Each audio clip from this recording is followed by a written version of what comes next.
পেহেলগাঁওয়ে নৃশংসতম সন্ত্রাসের পরে সপ্তাহ পেরিয়ে গেছে, ঘাতকেরা এখনো অধরা। হামলার পরে গোটা দেশ জঙ্গিদের আশ্রয়দাতা মদতদাতা পাকিস্তানকে সবক শেখানোর প্রহর গুনছে। কখন কবে কিভাবে প্রত্যাঘাত জল্পনায় গোটা দেশ। ইতিমধ্যেই সর্বদলীয় বৈঠক, সেনা কর্তাদের সঙ্গে বৈঠক, কেন্দ্রীয় মন্ত্রিসভা সিরিজ জরুরি বৈঠক সম্পন্ন।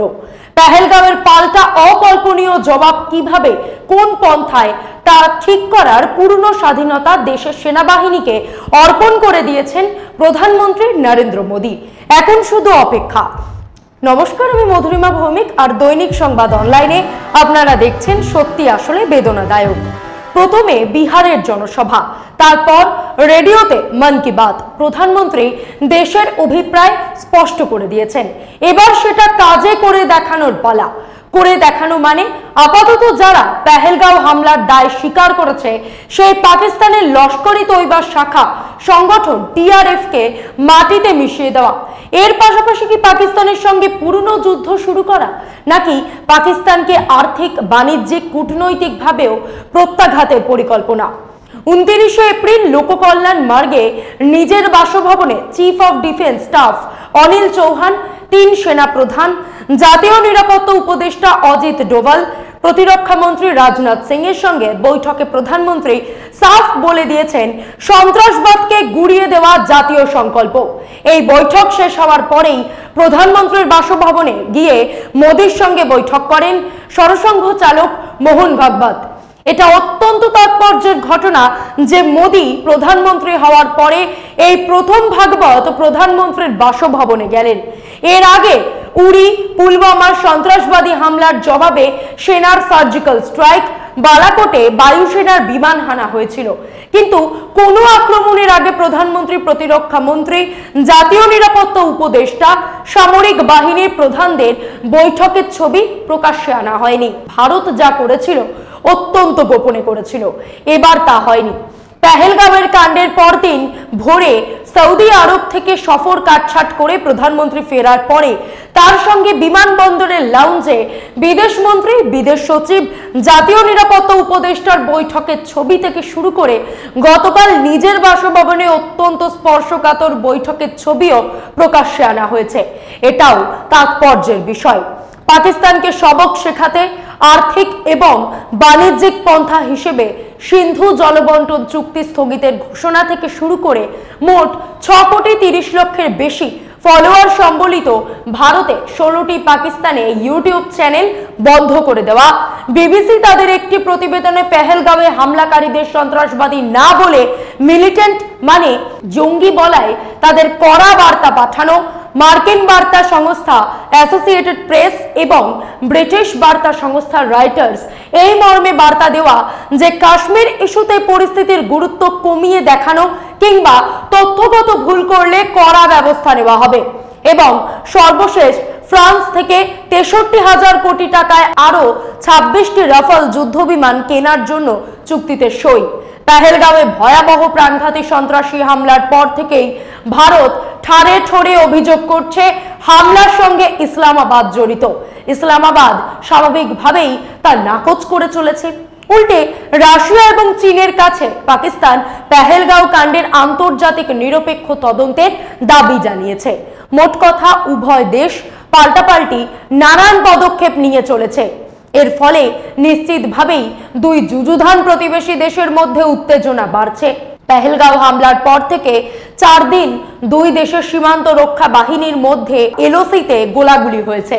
বিশ্লেষকরা মনে করছেন এই সংকট যে কোনো দিন সামরিক সংঘাতে রূপ নিতে পারে, কিন্তু সেই সংঘাতের স্বরূপ কেমন হবে? দেশের নিরাপত্তা বিঘ্নিত না করে বিনা রক্তপাতে তা কি সম্ভব? সেই পথের খোঁজে অষ্টপ্রহর ব্যস্ত প্রতিরক্ষা মন্ত্রক, দেশের সমর বিশেষজ্ঞ, জাতীয় নিরাপত্তা উপদেষ্টার বিভাগ, সর্বোপরি প্রধানমন্ত্রীর কার্যালয়। 29 তারিখের আগে 28 এপ্রিলও প্রধানমন্ত্রী নরেন্দ্র মোদী প্রত্যাঘাতের সময় এবং পন্থা স্থির করতে বৈঠক করেন প্রতিরক্ষা মন্ত্রী রাজনাথ সিং এবং অজিত ডোভালের সঙ্গে। সেই ছবিও প্রকাশ্যে আনা হয়। পেহেলগাঁওয়ে হামলার পর থেকেই গোটা দেশ জুড়ে প্রত্যাঘাতের উত্তেজনায় আগুনে ফুটছে। সকলের চাহিদা একটাই, সেদিন যে সন্ত্রাসবাদীরা ছিল তারা তো বটেই, সেই সঙ্গে পিছন থেকে যারা তাদের মদত জুগিয়েছে, ইন্ধন জুগিয়েছে, যারা তাদের পরোক্ষেও সাহায্য করেছে, তাদের সবাইকে সমূলে নিকেশ করা। শোক আর আবেগ ঘিরে তৈরি দেশবাসীর এই চাহিদাকে অস্বীকার করতে চাইছেও না কেন্দ্রীয় সরকার। সেনাবাহিনীর প্রাক্তন কর্তাদের অনেকেই বলেছেন, সবক শেখানোর এই মুহূর্তে দুটি সহজ পথ রয়েছে সরকারের সামনে। এক, 2016 সালে উরি হামলার পর যেভাবে ভারতীয় সেনা পাক অধিকৃত কাশ্মীরে অতর্কিতে ঢুকে সার্জিক্যাল স্ট্রাইক চালিয়েছিল সেই রকম কিছু, এবং দুই, সীমান্তে পুরোদস্তুর সামরিক অভিযান শুরু করে দেওয়া। এর মধ্যে 1 নম্বর বিকল্পটা তুলনায় সহজ। ওপার থেকে হয়তো প্রত্যাঘাত নাও আসতে পারে, কিন্তু দ্বিতীয় বিকল্পের ক্ষেত্রে পাকিস্তানের দিক থেকে প্রত্যাঘাত আসবেই। পাকিস্তানের প্রতিরক্ষা মন্ত্রী খাজা মোহাম্মদ আসিফ রাইটার্সকে দেওয়া এক সাক্ষাৎকারে বলছেন, পাকিস্তান যে কোনো পরিস্থিতির জন্য প্রস্তুত, ভারত চেষ্টা করে দেখুক। অবশ্য পাকিস্তানকে সবক শেখানোর আরো একটি পন্থা নিয়ে চর্চা করছে ভারত। সেটি হলো এক, আন্তর্জাতিক মঞ্চে পাকিস্তানকে একঘরে করার চেষ্টা, যেমন রাষ্ট্রপুঞ্জে G20-তে, সাংহাই কোঅপারেশন অর্গানাইজেশন সহ অন্যান্য আন্তর্জাতিক সংগঠনের সামনে সন্ত্রাসবাদে তাদের মদত দেওয়ার প্রমাণ দাখিল করে পাকিস্তানকে চাপে ফেলার পন্থা। দুই, বিভিন্ন দেশের সঙ্গে দ্বিপাক্ষিক আলোচনায় পাকিস্তানের ভূমিকায় সমালোচনা করে সমর্থন আদায়ের পন্থা। তিন, সীমান্তে যুদ্ধবিরতি লঙ্ঘনের মাধ্যমে চাপ তৈরি করা, যা পেহেলগাঁও কাণ্ডের পরদিন থেকে শুরু হয়েছে। চার, পাকিস্তানের সঙ্গে থাকা বাণিজ্যিক সম্পর্ক আরো সীমিত করা। পাঁচ, আন্তর্জাতিক মঞ্চে FATF বা ফাইন্যান্সিয়াল অ্যাকশন টাস্ক ফোর্সের মাধ্যমে পাকিস্তানকে গ্রে বা ব্ল্যাক লিস্টে রাখার চেষ্টা করে প্রতীকী চাপ সৃষ্টি করা, যাতে পাকিস্তান আর্থিকভাবে আরো পঙ্গু হয়ে পড়ে। ছয়, LOC-তে কামান থেকে ক্রমাগত রকেট ছুড়ে, মানে আর্টিলারি শেলিং ইত্যাদির মাধ্যমে কঠোর হাতে অনুপ্রবেশ দমন করা, যাতে টেকনিক্যালি যুদ্ধ হলেও শত্রু শিবিরে চাপ বাড়ে। সাত, অভ্যন্তরীণ সন্ত্রাস দমন অভিযান জোরদার করতে কাশ্মীর উপত্যকায় ব্যাপক কম্বিং অপারেশন শুরু করা। সব মিলিয়ে মোদ্দা কথা, পাকিস্তানের আন্তর্জাতিক অবস্থান দুর্বল করা। সুতরাং একটিও প্রাণ না হারিয়ে কিভাবে অভিযান সম্ভব, সেই সব সম্ভাবনাও ভারত খতিয়ে দেখছে। ভারত চাইছে সন্ত্রাসবাদীদের শাস্তি দিতে, সন্ত্রাসবাদীদের সমস্ত ঘাঁটি গুড়িয়ে দিতে। সেই কাজ শুরু হয়ে গেছে, কিন্তু নয়াদিল্লি এটা চাইছে না যে নিয়ন্ত্রণ রেখা বরাবর যুদ্ধকালীন উত্তেজনা তুঙ্গে উঠুক, কারণ তাতে পাকিস্তান পাল্টা আঘাত হানবেই। দুই দেশের কূটনৈতিক এবং স্নায়ু যুদ্ধ সরাসরি ময়দানের যুদ্ধে পরিণত হবে। পাকিস্তান ইতিমধ্যে তাদের পরমাণু অস্ত্রের মুখ ভারতের দিকে ঘুরিয়ে রাখার হুঙ্কার দিয়েছে। রাইটার্সকে দেওয়া এক সাক্ষাৎকারে খাজা আসিফ বলছেন, ভারতের দিক থেকে সম্ভাব্য হামলা অতি আসন্ন হয়ে উঠেছে। এমন পরিস্থিতিতে যে ধরনের কৌশলগত সিদ্ধান্ত নিতে হয় আমরা সেটাই নিয়েছি। 29 এপ্রিল খাজা আসিফের এক্স হ্যান্ডেল ব্লক করে দিয়েছে ভারত সরকার। এর নেপথ্য কারণ স্পষ্ট না হলেও সূত্রের খবর, পেহেলগাঁও কাণ্ডের পর জম্মু এবং কাশ্মীর সম্পর্কে খাজা আসিফের ভুল তথ্য এবং ভুয়ো খবর ছড়ানোর অভিযোগেই এমন পদক্ষেপ নিয়েছে কেন্দ্র। প্ররোচনামূলক খবর প্রচারের অভিযোগে পাকিস্তানের যে 16টি ইউটিউব চ্যানেলকে নিষিদ্ধ ঘোষণা করেছে ভারত, তার মধ্যে একটি পাকিস্তানের প্রাক্তন ক্রিকেটার শোয়েব আক্তারের ইউটিউব চ্যানেল। খাজা আসিফ যতই গর্জান, কূটনৈতিক বিশেষজ্ঞদের বড় অংশ মনে করছে পূর্ণাঙ্গ যুদ্ধের সম্ভাবনা অত্যন্ত কম। এর কারণ, এক, দুই দেশই পরিণতি সম্পর্কে সচেতন। দুই, আন্তর্জাতিক চাপ, বিশেষ করে আমেরিকা, চীন, রাশিয়া দুই দেশকেই নিয়ন্ত্রণে রাখতে চায়। অতএব সীমিত প্রতিক্রিয়ার মাধ্যমে দৃষ্টান্তমূলক পদক্ষেপ নেওয়াই ভারতের প্রবণতা। 2016-তে উরির সেনা ছাউনিতে সন্ত্রাসবাদী হামলার যে পাকিস্তানের পরোক্ষ ইন্ধন ছিল, ভারতের হাতে তার পোক্ত প্রমাণ ছিল। তাই হামলার জবাবে ভারতীয় সেনাবাহিনী স্থলপথে গিয়ে পাক অধিকৃত কাশ্মীরে ঢুকে সার্জিক্যাল স্ট্রাইক চালিয়েছিল, যা পাকিস্তানের কাছে অকল্পনীয় এবং একেবারে আকস্মিক ছিল। এরপর 2019-এ পুলওয়ামার জবাবে ভারতীয় বায়ুসেনা বালাকোটে অতর্কিতে এয়ার স্ট্রাইক চালায়। সেইবার পাকিস্তান মনে করেছিল পুলওয়ামার জবাবে ভারত হয়তো আবার স্থলপথেই হামলা করবে। এবার সেই চমকের সুযোগ কম ভারতের কাছে। ভারতের তরফে প্রত্যাঘাত অতি আসন্ন ধরেই নিয়েছে পাকিস্তান, সেই মতো নাকি তারাও প্রস্তুতি শুরু করেছে।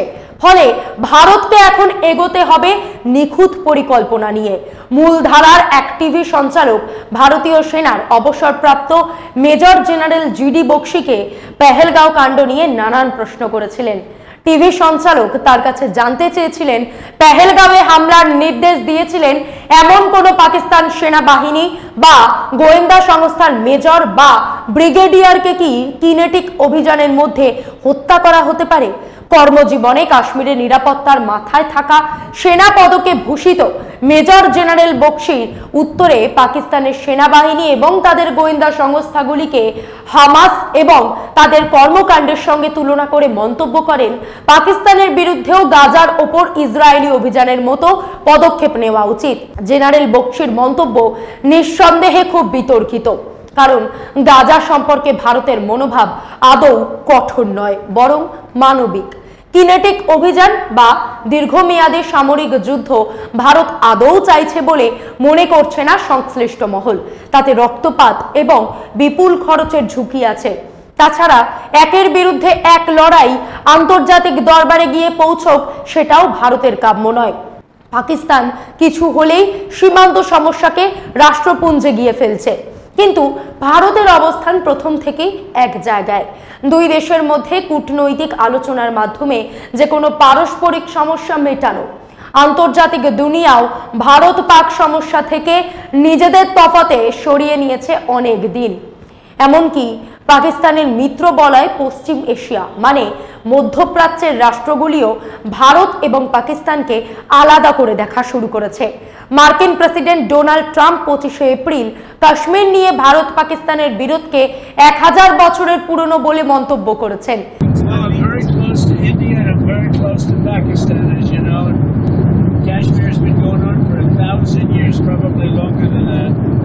তিনি কি এটা রূপক অর্থ বলেছেন নাকি ইতিহাস নিয়ে তার বিভ্রান্তি, তা স্পষ্ট নয়। ট্রাম্প মনে করেন ভারত পাকিস্তান নিজেদের সমস্যা নিজেরাই সমাধান করতে পারবে। তবে পাকিস্তান যে নিরপেক্ষ আন্তর্জাতিক তদন্তের দাবি করেছে সেটা হাস্যকর, কারণ 2008 সালের মুম্বাইয়ে 26/11 সন্ত্রাসবাদী হামলার তদন্তের কাজ পাকিস্তান যথাযথভাবে শেষই করেনি। ওই হামলায় সন্ত্রাসবাদীরা অন্তত 175 জন ভারতবাসীকে হত্যা করেছিল, আহত হয়েছিলেন প্রায় 300 জন।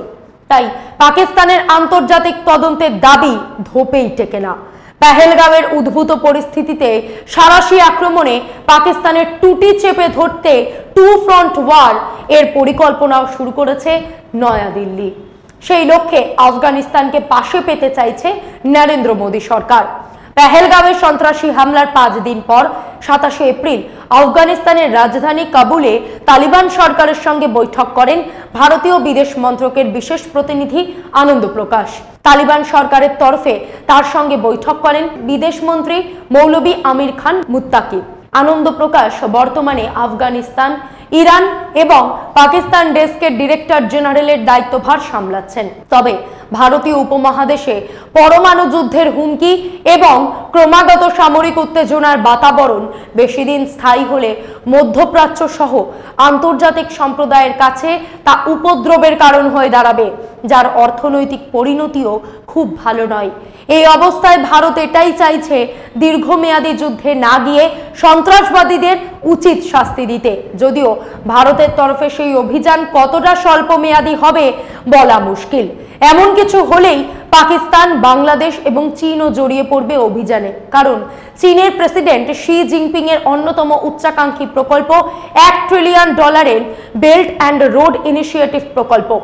এই সূত্রে ইতিমধ্যে পাক অধিকৃত কাশ্মীরে চীন বিপুল লগ্নি করে ফেলেছে। সেখানে কোনো ক্ষতি হলে চীন হাত গুটিয়ে বসে থাকবে না, এমনটা আবার ভারতের কাছে মোটেও কাম্য নয়। সব মিলে ভারত ঠিক কিভাবে কল্পনাতীত শিক্ষা দেবে এখনো পরিষ্কার নয়।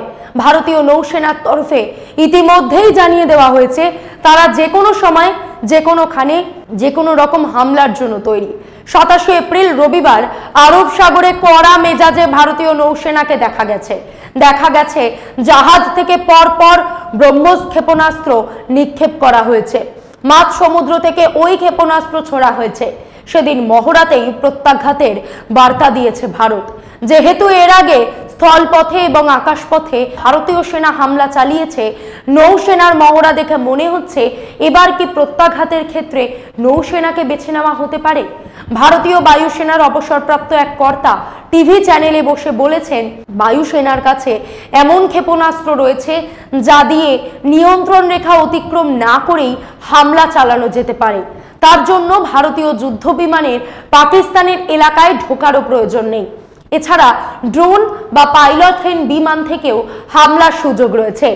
এদিকে 29 এপ্রিল মঙ্গলবার পাকিস্তানের সরকার নিয়ন্ত্রিত দুই গণমাধ্যম দাবি করেছে, পাকিস্তানের আকাশ সীমা লঙ্ঘন ঠেকাতে নিয়ন্ত্রণ রেখা বরাবর একটি ভারতীয় ড্রোনকে গুলি করে নিচে নামানো হয়েছে। পাক সংবাদ মাধ্যমের দাবি, ঘটনাটি ঘটেছে পাক অধিকৃত কাশ্মীরের ভিমবেট জেলার মানওয়ার সেক্টরে। যদিও এই ঘটনায় ভারতের তরফে এখনো পর্যন্ত কোনো বিবৃতি দেওয়া হয়নি। ভারতে বহুবার সন্ত্রাসবাদী হামলা হয়েছে, কিন্তু এমন ঐক্যবদ্ধ ভারত এর আগে কখনো হয়েছে কিনা অনেকেই বলতে পারছেন না। বিশেষ করে কাশ্মীরের জনতা যেভাবে অত্যন্ত ক্ষুব্ধ হয়ে রাস্তায় নেমেছে তা চোখে পড়ার মতন। সবশেষে জরুরি প্রশ্ন, পূর্ণাঙ্গ যুদ্ধ কিরম হয়? সোজা উত্তর, যেটা ইউক্রেনে প্যালেস্টাইনে হচ্ছে, আফগানিস্তানে হয়েছে। কখন যুদ্ধ হয়? যখন দেশের বড় অংশ, কেন্দ্রীয় অঞ্চল এবং সার্বভৌমত্ব আক্রান্ত হয় এবং তার বিরোধিতায় পাল্টা আক্রমণ করতে হয়, সেটাই যুদ্ধ। 1999 সালে কার্গিলেও এটা হয়নি। যুদ্ধ একবার শুরু হলে তখন নিজের মেজাজ এবং গতিতে চলতে থাকে, তাকে থামানো যায় না। আফগানিস্তানে মার্কিন প্রেসিডেন্ট জর্জ বুশ জুনিয়র যুদ্ধ শুরু করেন। তারপরে 3 জন প্রেসিডেন্ট যুদ্ধ চালিয়ে যান। এরপর আছে সমুদ্র সমান খরচ। ইউক্রেনের সঙ্গে যুদ্ধ চালাতে রাশিয়ার প্রতিদিন $29 কোটি খরচ হচ্ছে। ভারতের অর্থনীতির বহর দ্রুত বাড়ছে। যুদ্ধ করে এর গতি আটকাতে মোদি কি চাইবেন? যুদ্ধ সম্পর্কে কে যেন বলেছিলেন, যুদ্ধ অনেকটা প্রেমের মতো, শুরুতে মোহ, কিছুদিন মজা, কিন্তু শেষে না। শেষটা আমরা জানি না, শেষটা সময়ই বলবে। আজ এই পর্যন্তই। এমন আরো বিষয় জানতে অবশ্যই সাবস্ক্রাইব করুন, লাইক, কমেন্ট আর শেয়ার করুন। দেখতে থাকুন দৈনিক সংবাদ, শুধু নামই যথেষ্ট।